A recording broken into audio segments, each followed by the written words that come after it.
உங்கள் தந்திவன் தொலைக்காட்சியில் சாணக்கிய தந்திரம் தினமும் இரவு 8 மணிக்கு காண தவறாதீர்கள். ஈரோடு மாவட்டம் விண்ணப்பள்ளியில் நடைபெற்ற கல்குவாரி உரிமம் புதுப்பித்தல் தொடர்பான மக்கள் கருத்து கேட்பு கூட்டத்தில் பொதுமக்கள் போலீசார் இடையே தள்ளுமுள்ளு ஏற்பட்டதால் பரபரப்பானது. இது குறித்த கூடுதல் தகவலை செய்தியாளர் கனகராஜ் வழங்க கேட்கலாம். வணக்கம் கனகராஜ், இந்த தள்ளுமுள்ளுக்கு என்ன காரணம்? அங்க இருக்கக்கூடிய கள விவரங்களை பதிவு பண்ணுங்க.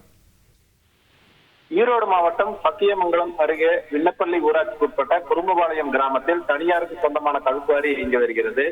இந்த குவாரியின் உரிமம் புதுப்பித்தல் தொடர்பான பொதுமக்கள் கருத்து கேட்பு கூட்டம் விண்ணப்பள்ளி சமுதாய கூடத்தில் கோபிச்செட்டிப்பாளையம் சப் கலெக்டர் சிவானந்தம் மற்றும் ஈரோடு மாசு கட்டுப்பாட்டு வாரிய அதிகாரிகள் முன்னிலையில் நடைபெற்றது. கருத்து கேட்பு கூட்டத்தில் வெளியூர் நபர்கள் கருத்து தெரிவிக்க உள்ளூர் மக்கள் எதிர்ப்பு தெரிவித்ததால் அப்பகுதியில் பரபரப்பு ஏற்பட்டது. அப்போது சப் கலெக்டர் சிவானந்தம் உள்ளூர் மக்கள் தங்களின் ஆதார் கார்டுகளை காண்பித்து கருத்து கேட்பு கூட்டத்தில் கருத்து தெரிவிக்கலாம் என தெரிவித்தார்.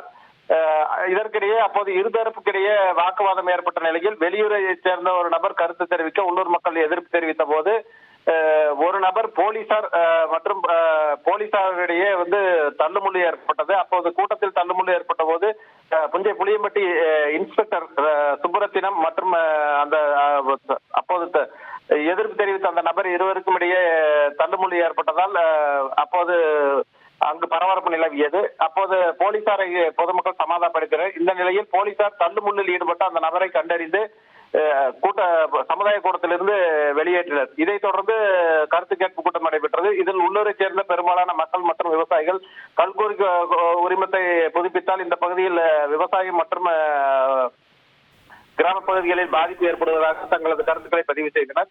கருத்து கேட்பு கூட்டத்தில் பதிவு செய்யப்பட்ட தகவல்களை உயரதிகாரிகளுக்கு தெரிவிப்பதாக மாசு கட்டுப்பாட்டு வாரிய அதிகாரிகள் தரப்பில் தெரிவிக்கப்பட்டுள்ளது. நன்றி கனகராஜ், உங்களுடைய தகவல்களுக்கு. உங்கள் தந்திவன் தொலைக்காட்சியில் சாணக்கிய தந்திரம் தினமும் இரவு 8 மணிக்கு காண தவறாதீர்கள்.